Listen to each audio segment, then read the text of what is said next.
জোড় করবে, মনে থাকবে? এরকম ভাবে হাত জোড় করবে, বলো নমো শ্রী বিষ্ণু, নমো শ্রী বিষ্ণু, নমো অপবিত্র পবিত্র বা সর্বাবস্থাং গতোপি বা যৎসরে পুণ্ডরিকাক্ষং স্ব বাহা অভ্যন্তরো শুচি। নমো শ্রী বিষ্ণু, নমো শ্রী বিষ্ণু, নমো শ্রী বিষ্ণু। ওম গুরুভ্যো নমো, ওম পরম গুরুভ্যো নমো, ওম পরাপর গুরুভ্যো নমো, ওম পরমিষ্টি গুরুভ্যো নমো, দক্ষিণে গাঙ্গেশায় নমো, ঊর্ধ্বে ব্রহ্মণায় নমো, অধে অনন্তায় নমো, পশ্চাতে সাংকেত্রপালায় নমো, মধ্যে নারায়ণায় নমো, সম্মুখে ওম ঐম সরস্বতী দেব্যৈ নমো। অর্থাৎ তোমার সামনে কে আছে? মা সরস্বতী অবস্থান করছে, তিনি বিদ্যার দেবী, তাই তো?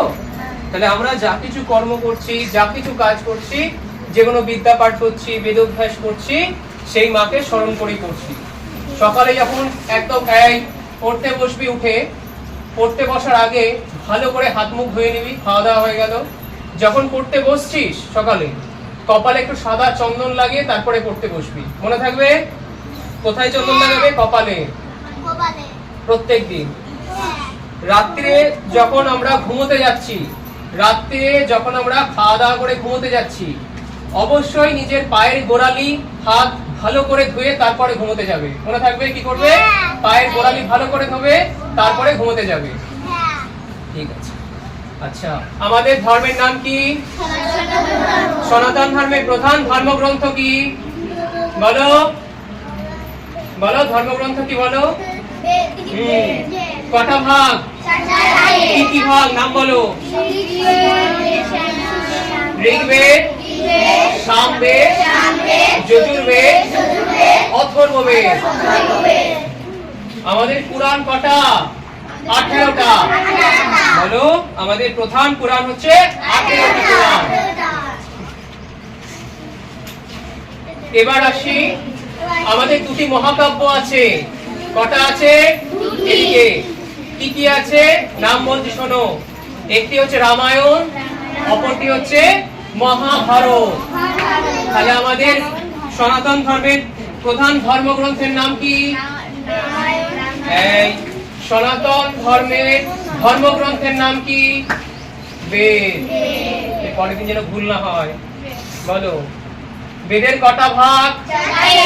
কি কি ভাগ আছে? ঋগ্বেদ, সামবেদ, যজুর্বেদ, অথর্ববেদ। আমাদের পুরাণ কটা আছে? মহাকাব্য কটি আছে? কি কি আছে? রামায়ণ, তাই তো?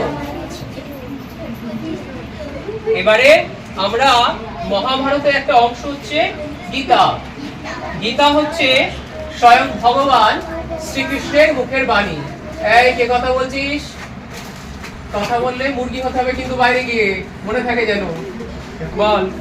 তাহলে আমাদের মহাভারতের একটি অংশই হচ্ছে গীতা, তাই তো?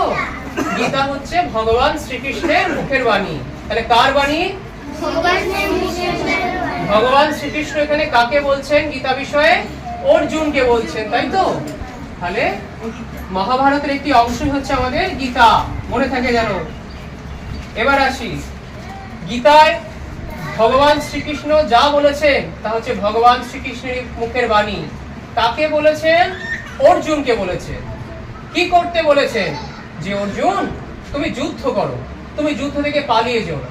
তোরা যেমন ধর পড়াশোনা করছিস, এখন যদি করতে করতে উঠে পড়িস, তোর বাবা মা এক্ষুনি বলবে যে উঠে কেন করছিস, একটু পড়ে নে। ঠিক সেরকমই ভগবানও তাকে বলেছে যে দেখো তুমি যুদ্ধ করো, তোমার পড়াশোনা শাস্ত্র শিক্ষা হয়েছে, অস্ত্র শিক্ষা তুমি পেয়েছো, এবার তুমি যুদ্ধক্ষেত্রে অবতীর্ণ হও। আচ্ছা, গীতার অধ্যায় আছে 18টি। কটি অধ্যায়? 18টি। প্রথম অধ্যায়ের নাম হচ্ছে অর্জুন বিষাদ যোগ। আবার বলো, গীতার অধ্যায় কটা আছে? 18টি আছে। এই 18র মধ্যে প্রথম অধ্যায়ের নাম কি? অর্জুন বিষাদ যোগ। মনে থাকে যেন। আবার বলো, আমাদের পুরাণ কটা? মহাকাব্য কটি? কি কি?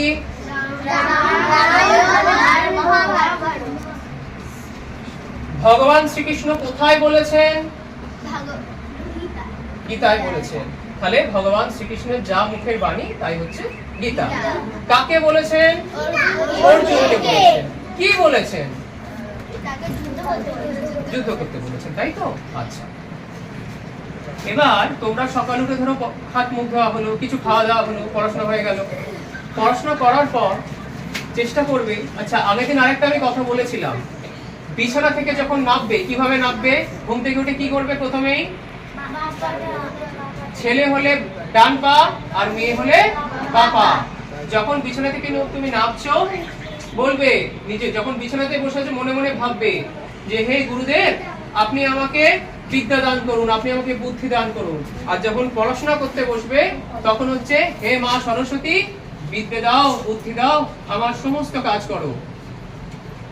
আর আমি এবার আপনাদের উদ্দেশ্যে বলছি, যারা মা বসে আছেন এখানে, বাচ্চাগুলো প্রতিদিন আমি আপনাদের উদ্দেশ্যে বলছি, ভালো করে শুনবেন। বাড়িতে তুলসী গাছ আশা করি সবারই আছে, হ্যাঁ? তো তুলসী গাছ থাকলে হবে না, তার একটু পরিচর্যা করুন। কিভাবে করবেন? ওরা যেমন প্রত্যেকদিন সকালে উঠছে, আপনাদের ঠাকুর ঘরে একটু বসছে, ঠাকুর ঘরটা খুব ভালো করে পরিষ্কার পরিচ্ছন্ন রাখুন। বাড়ির উঠোন থেকে শুরু করে বাড়িতে যেন ধুলো না হয়, কম হয় যেন, ঠিক আছে? আর তুলসী গাছের গোড়ায়